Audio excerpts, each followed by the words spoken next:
So আজকে 28শে জানুয়ারি আমি কিন্তু এই মুহূর্তে পৌঁছে গেছি কলকাতা আন্তর্জাতিক বইমেলা প্রাঙ্গণের একদম সামনে। আমি 4 নম্বর গেটের সামনেটা দাঁড়িয়ে আছি। এই হচ্ছে 4 নম্বর গেট। আর গেটটা কিন্তু বেশ সুন্দর করে কিন্তু সাজানো হয়েছে। এরকম প্রচুর গেট কিন্তু আশেপাশে পাবে, এদিকেও কিন্তু অনেক গেট আছে। তবে এখন দেখতে গেলে ঘড়িতে বাজে প্রায় 12টা 40 মতো, একদম বেলা দুপুর 12টা 40 আমি চলে এসেছি বইমেলার সামনে। বইমেলা কিন্তু প্রত্যেক বছর করুণাময়ী বাস স্ট্যান্ডের একদম পাশে সেন্ট্রাল মেলা গ্রাউন্ডে অনুষ্ঠিত হয়ে থাকে এবং এই গ্রাউন্ডটা কিন্তু বিশাল বড়, মানে এতটাই বড় বইমেলার এক প্রান্ত থেকে এক প্রান্ত শেষ করাটা সত্যি চারদিখানি কথা না। আর এইখানে যেমন আমি 4 নম্বর গেটের সামনে দাঁড়িয়েছি, এরকম কিন্তু 4, 5, 6 থেকে শুরু করে, মানে 1 থেকে শুরু করে 6 নম্বর 7 নম্বর অবধি গেট কিন্তু এই মেলা প্রাঙ্গণে তোমরা পাবে। আর যেটা বলার সেটা হচ্ছে এখানে কিন্তু কোনো রকম এন্ট্রি ফি থাকে না কোনো বছরই। এই বছরে কিন্তু একদম বিনামূল্যে প্রবেশ করতে পারবে। এখনও পর্যন্ত দেখতে গেলে ইনগ্রেশন হয়নি অফিসিয়ালি। বিকেলবেলার দিকে সিএম মানে মুখ্যমন্ত্রী মমতা ব্যানার্জি আসবেন, তিনি কিন্তু উদ্বোধন করবেন। ঠিক তার আগেই আমি চলে এসে তোমাদের জন্য ভিডিওটা করে আশা করছি তোমাদেরকে ইউটিউবের মাধ্যমে দেখাতে পারবো। আর এখানে দেখো ব্যানারটা দেওয়া আছে 28শে জানুয়ারি থেকে 9 ফেব্রুয়ারি পর্যন্ত এই কলকাতা পুস্তক মেলা বা বইমেলা চলবে। দুপুর 12টা থেকে রাত্রির 8টা পর্যন্ত কিন্তু টাইমিং। এই টাইমিংয়ের মধ্যে তোমরা অবশ্যই এসে এই মেলা কিন্তু ঘুরতে পারবে। আর এখানে যদি দেখো তোমার কিন্তু গ্রাউন্ড ম্যাপ আছে। এই ম্যাপ দেখে যারা ঘুরতে চাও, মানে এই ম্যাপটা দেখে মোটামুটি তোমরা বুঝতে পারবে কোন স্টল, কত নম্বর স্টল কোন দিকে আছে, সেটা কিন্তু এই ম্যাপ দেখেই তোমরা কিন্তু বুঝতে পারবে। আর এবছরের বইমেলা 48তম বর্ষে কিন্তু পদার্পণ করেছে। আর প্রত্যেক বছর বইমেলাতে একটা কিন্তু তোমার কান্ট্রিকে রিপ্রেজেন্ট করা হয়। এই বছর জার্মানিকে রিপ্রেজেন্ট করা হচ্ছে। এছাড়া আরেকটা কথা বলে দিই, এই বইমেলার যে গেট আছে একদম সামনে যদি দেখো করুণাময়ী যে মেট্রো, তার এ নাম্বার যে গেট, সেই এ নাম্বার গেট থেকে যদি বেরো তাহলে কিন্তু একদম সামনে এই গেটটা পেয়ে যাবে। আর এছাড়া পর্বত প্রচুর গেট আছে, তো একদম নিয়ারেস্ট মেট্রো হচ্ছে করুণাময়ী নাম্বার এ গেট। বইমেলার জন্য কিন্তু আমাদের সরকার থেকে প্রচুর এক্সট্রা বাস চালানো হচ্ছে, সেটা এখানে কিন্তু এখন লিস্ট করা আছে। কি বাস, কোথায় স্পেশাল কি বাস আছে সেগুলো পুরোটা লিস্ট করা আছে। দেখো এখানে পরপর তোমরা কিন্তু পজ করে এই লিস্টটা কিন্তু দেখে নিতে পারো, তাহলে তোমাদের আসতে সুবিধা হবে। 4 নম্বর গেট থেকে একটু সামনের দিকে এগিয়ে যাওয়া যাক, মানে 5-এর দিকে 6-এর দিকে যাওয়া যাক। সামনে কিন্তু এরকম প্রচুর লাইটিংয়ের গেট করা হয়েছে, যেগুলো সন্ধ্যাবেলায় দেখতে খুব ভালো লাগবে। আর আমি অলরেডি 5 নম্বর গেটের দিকে চলে এসেছি। প্রত্যেকটা গেটে কিন্তু সুন্দর সুন্দর ডিফারেন্ট স্টাইলে কিন্তু সাজানো হয়েছে, আমরা কিন্তু এই মুহূর্তে দেখতে পাচ্ছি। আর এই মুহূর্তে প্রচুর পুলিশ ফোর্স দেওয়া হয়েছে, কারণ আজকে সিএম আসবেন, তাই জন্য কিন্তু সিকিউরিটির ব্যাপার আছে। জাস্ট মেলার ভেতরে প্রবেশ করলাম, প্রবেশ করার পরে যেটুকু আমি দেখতে পাচ্ছি সেটা হচ্ছে আজকে প্রথম দিন, তো সেই কারণে একটু অগোছালো থাকবে, কেননা গোছানো চলছে। একদম প্রথম দিন সবার যে স্টল আছে সেগুলোকে সাজানোর কাজকর্ম চলছে। দেখো এরকম প্রচুর গোছানোর কাজ চলছে। তো সব মিলিয়ে বেশ একটা জমজমাট পরিবেশ এই মুহূর্তে সেন্ট্রাল মেলা গ্রাউন্ডে। অলরেডি তোমাদেরকে বেশ কিছু স্টল দেখাবো ডেফিনেটলি।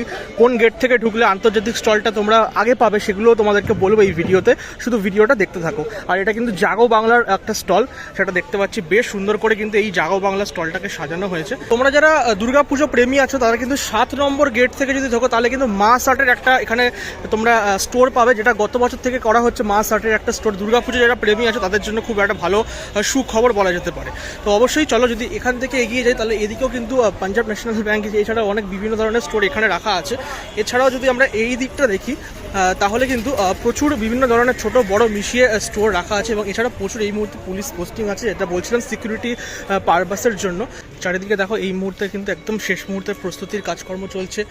বিভিন্ন জায়গায় কিন্তু স্টলে বই গোছানোর কাজকর্ম চলছে। যদি দেখো ভেতরে বই গোছানোর কাজকর্ম চলছে এই মুহূর্তে। বাহ, এটা একদম দক্ষিণেশ্বরের মন্দিরের আদলে একটা স্টল করেছে, যেটা দেখতে কিন্তু বেশ ভালো লাগছে। পাশে কিন্তু ইসকনের স্টল আছে। ইসকনের স্টলের যে নাম্বার সেটা হচ্ছে 465 নাম্বার স্টল হচ্ছে ইসকনের এই স্টলটা।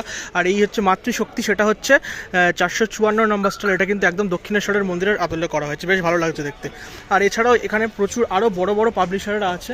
এখানে যদি দেখো তোমরা আরও অনেক জায়গা, অনেক দোকান আছে যেগুলো কিন্তু বই গোছানোর কাজকর্ম চলছে। দেখতেই পাচ্ছ প্রচুর বই রাখা আছে যেগুলো কিন্তু গোছানোর কাজকর্ম চলছে এই মুহূর্তে সব জায়গাতেই।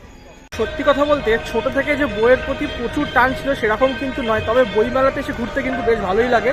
এছাড়াও বইমেলাতে আসার আরও একটা বাঙালির যেটা কারণ, সেটা শুধু বই কেনা নয়, এখানে এসে কিন্তু খাওয়া দাওয়ারও বিভিন্ন স্টলে কিন্তু দেখা যায়।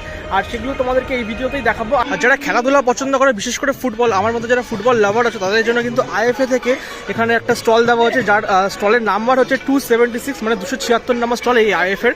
যারা কিন্তু ফুটবল নিয়ে চর্চা করতে ভালোবাসে তাদের জন্য কিন্তু এই ধরনের স্টল আইএফএ থেকে করা হয়েছে, এবং অবশ্যই আমারও খুব পছন্দের একটা স্টল এই ফুটবলের। তো এইরকম কিন্তু স্টল, এর পাশেই কিন্তু তোমরা এখানে প্রচুর অনেক বড় বড় পাবলিশার পাবে। সেটা হচ্ছে দেজ পাবলিশিং, এটা কিন্তু খুব বিখ্যাত এবং বড় একটা পাবলিশার, আমি নাম শুনেছি দেজ পাবলিশিংয়ের। এখানেও কিন্তু অনেক বড় একটা দেখতে পাচ্ছি স্টল লাগানো আছে।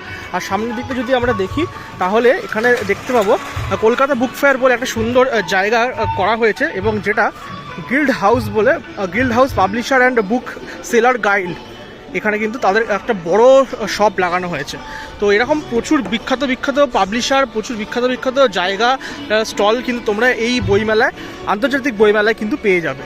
আর যারা গেট নাম্বার 4 থেকে প্রবেশ করবে তারা কিন্তু ফার্স্ট যেই স্টোরগুলো পাবে সেটা হচ্ছে অক্সফোর্ডের স্টোর পাবে, ঠিক আছে, এই ধরনের স্টোরগুলো পাবে। তারপরে এখানে আনন্দ পাবলিশার পাবে, যেটা খুব বিখ্যাত একটা পাবলিশার। এছাড়া মিডিয়ার প্রচুর পাবলিশার পাবে, আজকাল থেকে শুরু করে এই সময়ের একটা স্টোর আমরা দেখতে পাচ্ছি, পত্রভারতীও আছে ওখানে। তো এই ধরনের স্টোরগুলো কিন্তু এই 4 নম্বর গেট থেকে তোমরা যদি ঢোকো তাহলে কিন্তু আগে পাবে তোমরা।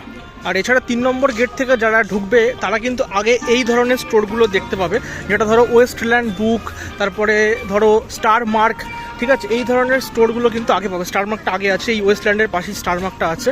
তো এই ধরনের প্রচুর শপ তোমরা আগে পাবে। আর এই 3 নম্বর দিয়ে ঢুকলেই তোমরা আন্তর্জাতিক যে স্টলগুলো সেগুলো পেয়ে যাচ্ছ তোমরা, যেমন ইউএসএ স্টল আছে ওইখানে। এছাড়া ওই পাশে পেরু, স্পেন, আর্জেন্টিনার এই স্টলগুলো তোমরা পেয়ে যাচ্ছ। ব্রিটিশ কাউন্সিল, মানে 3 নম্বর দিয়ে ঢুকলেই কিন্তু তোমরা এই স্টলগুলো আগে পাবে।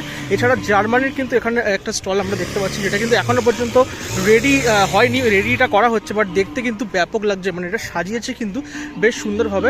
এখানে দেখো এই জার্মানিকে ঘিরেই কিন্তু এই বছরের থিম গড়ে উঠছে 2025-এর আমাদের আন্তর্জাতিক বইমেলার। এই পুরো স্টলটা কিন্তু এই দিকটাতে তোমরা পেয়ে যাচ্ছ, মানে 3 নম্বর দিয়ে ঢুকলে পুরো ইন্টারন্যাশনাল স্টল কিন্তু তোমরা এই দিকটাতে পাবে।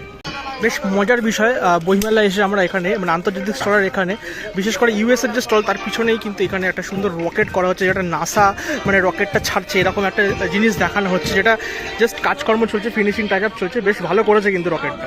যাই হোক, আরেকটা জিনিস আমি এখানে দেখলাম যেটা এখনও পর্যন্ত গাড়ি থেকে নামানো হয়নি, সেটা তোমাদেরকে জাস্ট এক ঝলক দেখাই। এই হচ্ছে সেই রোবটটা যেটাকে আমি দেখাবো বলছিলাম। এই রোবটটা কিন্তু এখনও সেটিং করা হয়নি, মানে গাড়ি থেকে নামানো হয়নি, এটাও কিন্তু এই দিকেই কোথাও একটা সেট আপ করা হবে। তো এই জিনিসপত্রগুলো কিন্তু এই আন্তর্জাতিক স্টলের আমরা এখানে দেখতে পাচ্ছি। আর চলো একটু ভেতর দিকে যাই, একদম ভিডিও শেষ পর্যায়ে চলে এসেছি। এদিকে আমরা ফ্রান্সেরও স্টল দেখতে পাচ্ছি, যার স্টল নাম্বার হচ্ছে F7। আর এদিকটা পুরোটাই আছে, পুরোটাই পুরো ফরেন একদম স্টলপত্র আছে। প্রচুর বাচ্চাদের বইপত্র আছে, যেগুলো খুব কমিক্স বুক, সেগুলো কিন্তু এইখানে পাওয়া যাচ্ছে। এই আন্তর্জাতিক স্টলের পিছনের একটা জায়গা আছে, সেই জায়গাটাতে কিন্তু প্রচুর আমি দেখতে পাচ্ছি খাওয়া দাওয়ার জায়গা আছে। দীঘার সি ফুড যারা খেতে পছন্দ করে তাদের জন্য কিন্তু এই স্টোরটা করা হয়েছে খাওয়া দাওয়ার। এছাড়াও এইখানে যদি দেখো প্রচুর খাবারের দোকান, বিভিন্ন ধরনের কিন্তু খাবারের মানে ফাস্টফুড থেকে শুরু করে সমস্ত কিছু দোকান এই জায়গাটাতে তোমরা পাবে। মানে 3 নম্বর থেকে যদি ঢোকো তাহলে কিন্তু এই খাবারের জায়গাটা আগে পাবে, একদম এই আন্তর্জাতিক যে স্টলগুলো আছে তার পিছন দিকের মাঠে এইটা কিন্তু করা হয়েছে। যারা রামকৃষ্ণ মঠ প্রেমী আছো বা বেলুড় মঠ প্রেমী তাদের জন্য কিন্তু এখানে একটা ভালো স্টল দেওয়া হয়েছে, 155 নম্বর এই স্টলের নাম্বার। আর এখানে কিন্তু সেই রামকৃষ্ণ মঠ বা বেলুড় মঠের স্টল আছে। আর এদিকেও যদি তোমরা দেখো প্রচুর বিভিন্ন ধরনের এই ধরনের স্টলপত্র তোমরা দেখতে পাবে। তবে রামকৃষ্ণ মঠটা তোমাদেরকে দেখানোর জন্য এই জায়গাটা তোমাদের দেখালাম। আর এটাও কিন্তু এই 3 নম্বর গেট থেকেই তোমরা কাছে পাবে।